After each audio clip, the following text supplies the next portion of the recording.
Hello and welcome to this presentation. Today we're going to talk about a little bit about your setting, or sometimes called a milieu, determining the time and place. So when we talk about the time and place, we need to think about why do we tell stories in the first place. This is going to help us determine where we set and when we set our stories and who we populate these worlds with. There are many different reasons, just a few.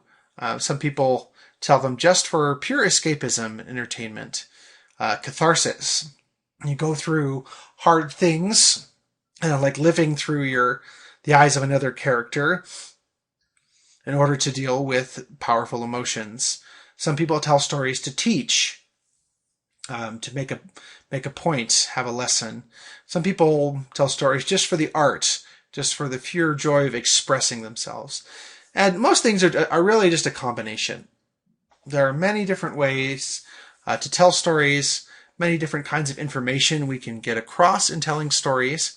But before you set your pen to paper or your fingers to the keys, take a moment and think about why it is you are trying to tell the story that you're trying to tell. One thing you need to determine is the time in which your story takes place. We talk about contemporary. We use that word. It's set in the time in which the author, lives. You are a contemporary of the 21st century, so to speak. If you hear, that story is a contemporary fantasy, that means it's a fantasy book that's set in the here and now.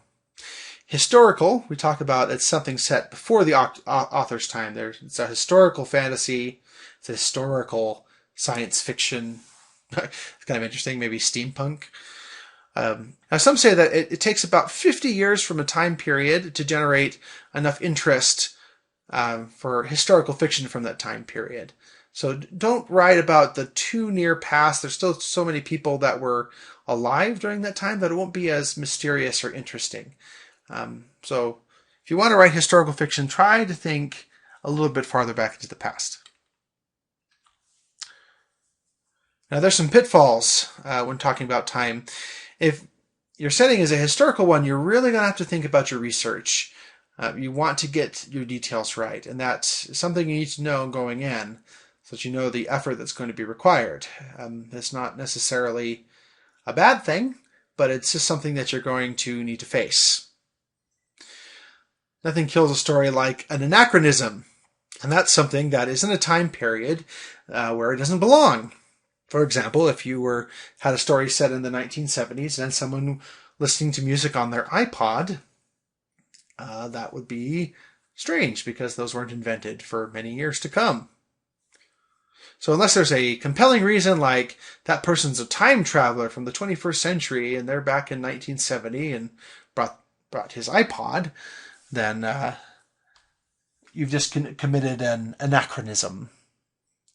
And historical places and people, you have to be careful about how you portray them, because a lot of these things, if you base it on the real world, their descendants are still alive, are people still living in these places, they're going to care about how they're portrayed in print. So you just need to be able to think about being sensitive to how people are portrayed.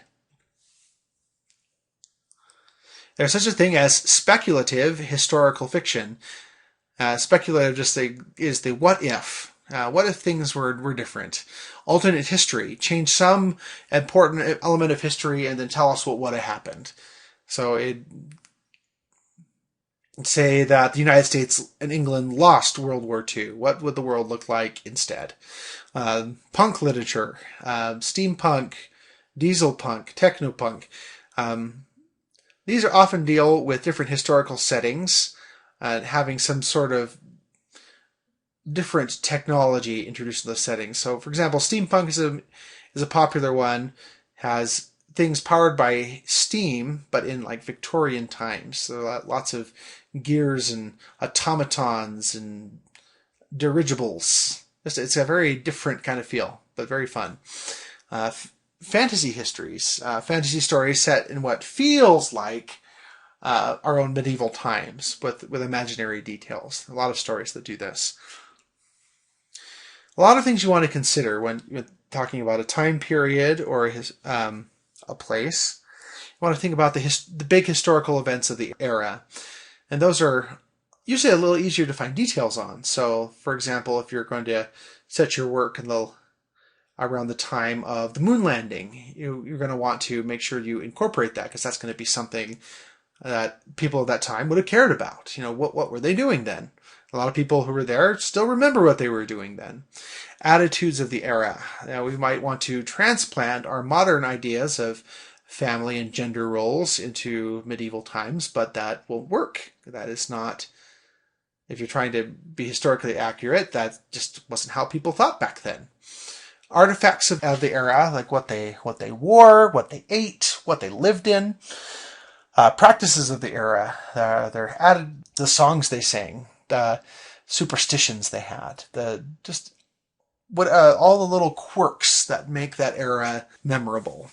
The speech patterns and idioms of the era. Like if you're writing a medieval story, you're also not going to want to have someone refer to something as cool.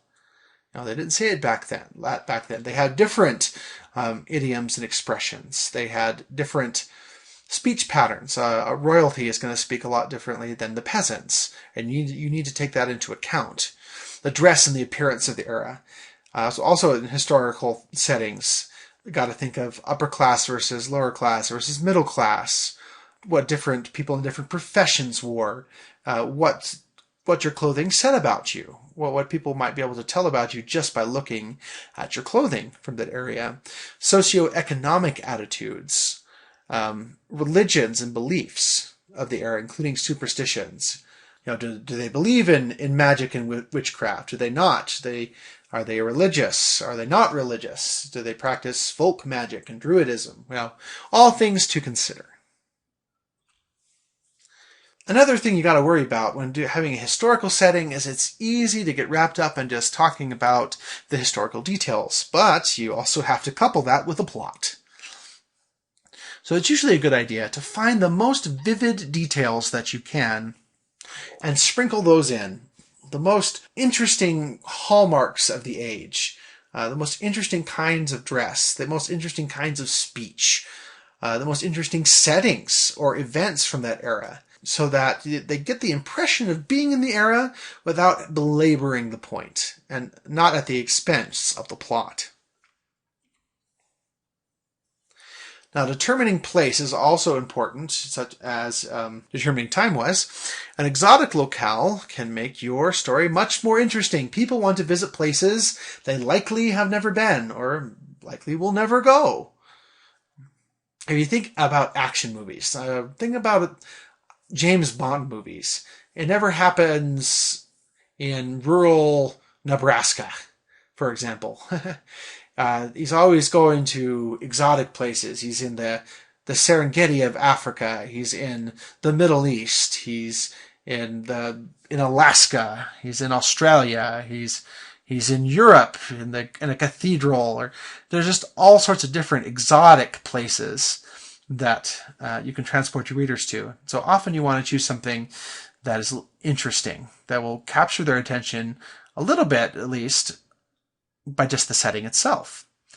You need to determine whether it's an actual place, in which case you need to do your homework, based on an actual place. Now, this is something like it's set in a small town in upstate New York. So a lot of people will kind of create a fictional town, but it's kind of based on the actual towns in the area. It's kind of a composite.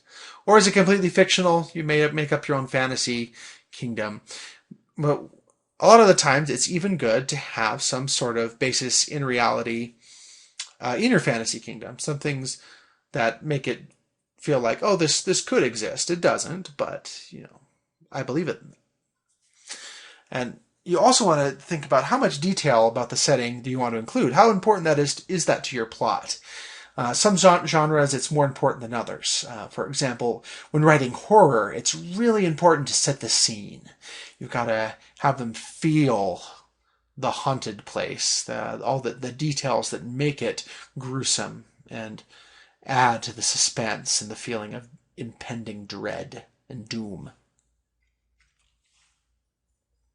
Here's a few things that you can describe and sprinkle in, just like your historical details. You don't want to have big blocks of description every page, or start out your story with too much description.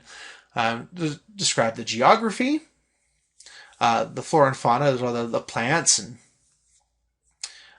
what grows around there, the people, what they look like, the animals, where you got birds or deer or whatever, the architecture, different architectural styles that are interesting, landmarks. If you're set in New York City, you're gonna talk about the Empire State Building and the Statue of Liberty, any interesting details. Especially if you're doing a fantasy book, you want to think. You just use your imagination. Give them some sort of detail that inspires a sense of wonder. Something that they just haven't even thought about before. And if it's historical, think about something that is no longer that way. For example, if you're talking about today we read the newspaper, we either read it online or you can get it out of a newspaper machine. But back in the day, they had people selling newspapers on the corners and crying out the news and selling papers. That's different than we do it today. But it's something that is familiar enough that they could make a connection to it. Use all of the senses if possible. Maybe not every sense in every situation, but use multiple senses. Sprinkle in the description, talking a little bit about what you can smell, and talk about what you see, what you feel, what you taste. Even when sometimes you breathe in and the air is smoky and filled with ash or something like that. Make sure not to rely on the same couple senses over and over again. You can mix it up. It's like sometimes talk about what you hear, sometimes what you see. Think of yourself, you're a painter with words. You're trying to come up with images in your reader's mind. So you want to use all of your different colors, all the different tools at your disposal in order to paint the picture.